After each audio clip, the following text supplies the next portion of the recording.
ನಮಸ್ತೆ friends, D kids ಚಾನೆಲ್ಗೆ ನಿಮ್ಮೆಲ್ಲರಿಗೂ ಸ್ವಾಗತ. ನಾನು ನಿಮ್ಮ ಪ್ರೀತಿಯ ದಕ್ಷ್.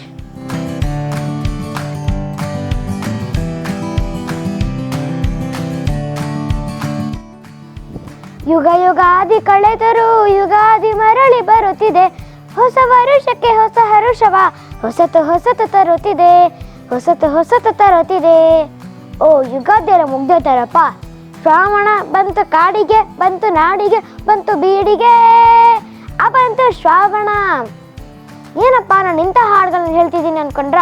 ಹೌದು, ಇಂತಹ ಹಾಡುಗಳನ್ನು ಬರೆದಿರೋ ಹಾಗೂ ಕವಿತೆಗಳನ್ನು ಹಾಗೂ ನಮ್ಮ ಕರುನಾಡಿಗೆ 2ನೇ ಜ್ಞಾನಪೀಠ ಪ್ರಶಸ್ತಿಯನ್ನು ತಂದು ಕೊಟ್ಟಿರೋ ನಮ್ಮ ವರಕವಿ ದ.ರಾ ಬೇಂದ್ರೆ ಅವರ ಬಗ್ಗೆ ನಿಮ್ಮ ಜೊತೆ ಸ್ವಲ್ಪ ಹಂಚ್ಕೊಳ್ಳೋಣ ಅಂತ ಬಂದಿದ್ದೀನಿ. ಬನ್ನಿ ಶುರು ಮಾಡೋಣ. ದ.ರಾ ಬೇಂದ್ರೆ ದತ್ತಾತ್ರೇಯ ರಾಮಚಂದ್ರ ಬೇಂದ್ರೆ ಅವರು ಜನಿಸಿದ್ದು 1896 ಜನವರಿ 31 ಧಾರವಾಡದಲ್ಲಿ.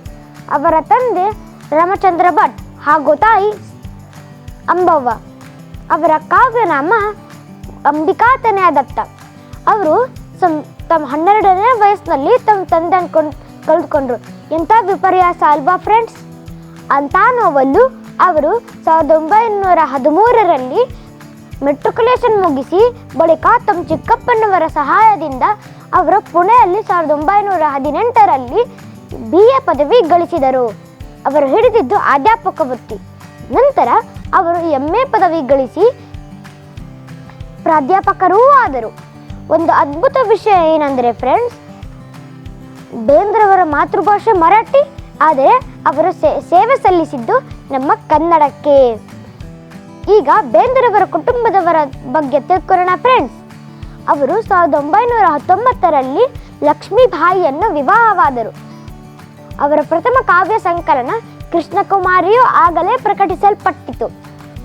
ಅವರ ಒಬ್ಬ ಮಗ ತೀರ್ಕೊಂಡಾಗ ಅವರ ಹೆಂಡತಿಯ ಕಣ್ಣೀರನ್ನು ನೋಡಿ ಬರೆದ ಹಾಡು ನೀ ಹಿಂಗ ನೋಡಬೇಡ ನನ್ನ, ನೀ ಹಿಂಗ ನೋಡಬೇಡ ನನ್ನ, ನೀ ಹಿಂಗ ನೋಡಿದರೆ ನನ್ನ ತಿರುಗಿನ ಹಂಗ ನೋಡಲಿ ನಿನ್ನ. ಎಂತ ಹಾಡು ಅಲ್ವಾ ಫ್ರೆಂಡ್ಸ್? ಬೇಂದ್ರೆ ದಂಪತಿಗಳಿಗೆ ಒಟ್ಟು 9 ಜನ ಮಕ್ಕಳು, ಆದರೆ ಕೊನೆಗೆ ಉಳಿದಿದ್ದು ಬರೀ 3 ಜನ ಮಾತ್ರ. ಬೇಂದ್ರವರು ತಮ್ಮ ಜೀವನದಲ್ಲಿ ಎಷ್ಟೋ ಕಷ್ಟಗಳು ನೋಡಿದ್ದಾರೆ, ಆದರೆ ಅವರು ತಮ್ಮ ಛಲವನ್ನು ಬಿಡಲೇ ಇಲ್ಲ.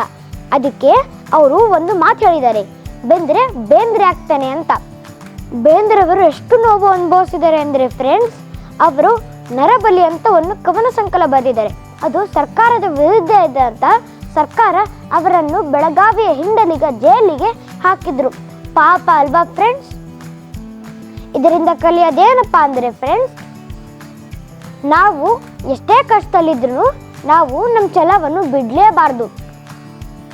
ಈಗ ಬೇಂದ್ರೆ ಸಾಹಿತ್ಯದ ಬಗ್ಗೆ ತಿಳ್ಕೊಳ್ಳೋಣ. ಸಾಹಿತ್ಯ ರಚನೆ ಅವರ ಮೊದಲ ಒಲವು. ಕಾಲೇಜಿನಲ್ಲಿದ್ದಾಗಲೇ ಅವರು ಕಾವ್ಯಗಳನ್ನು ಕಟ್ಟಿದ್ದರು.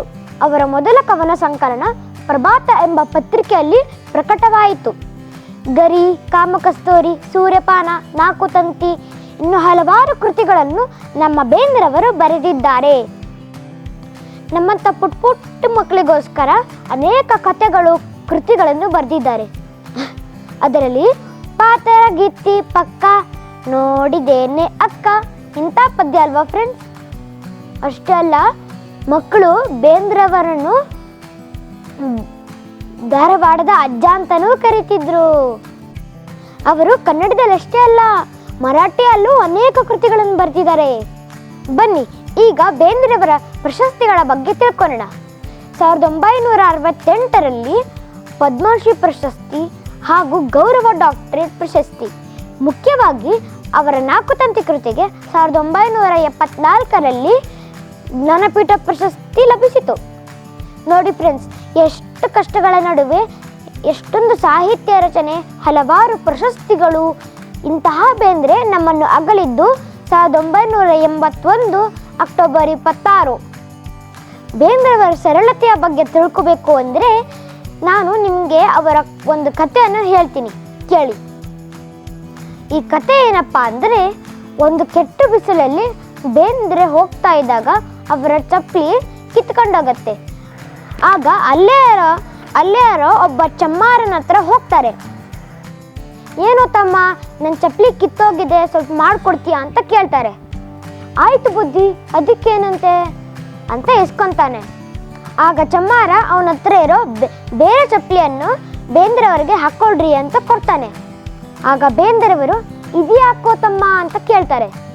ಆಗ ಚಮ್ಮಾರ ಕಾಲು ಸುಡೋ ಅಷ್ಟು ಬಿಸಿಲಿದೆ, ಹಾಕ್ಕೊಳ್ರಿ ಅಂತ ಕೊಡ್ತಾನೆ. ಆಗ ಬೇಂದ್ರವರು ತಮ್ಮ ಕೈಯಲ್ಲಿರೋ ಛತ್ರಿಯನ್ನು ಆ ಚಮ್ಮಾರನಿಗೆ ಹಿಡಿತಾರೆ.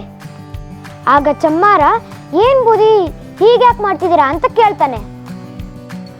ಆಗ ಬೇಂದ್ರವರು ಹೇಳ್ತಾರೆ, ಇಂಥ ಬಿಸಿಲಲ್ಲಿ ನಾನು ಕಾಲು ಸುಡುತ್ತೆ ಅಂತ ನೀನು ನನಗೆ ಒಂದು ಚಪ್ಪಲಿ ಕೊಟ್ಟಿದ್ಯಲ್ವಾ, ನೀನು ಇಂಥ ಬಿಸಿಲಲ್ಲಿ ಕುಂತಿದ್ಯಾ ಅಂದರೆ ನಿನಗೆ ಸುಡಬೇಡ, ಅದಕ್ಕೋಸ್ಕರನೇ ನಾನು ನಿನಗೆ ಆ ಛತ್ರಿಯನ್ನು ಹಿಡಿದಿದ್ದೀನಿ ಅಂತ ಹೇಳ್ತಾರೆ.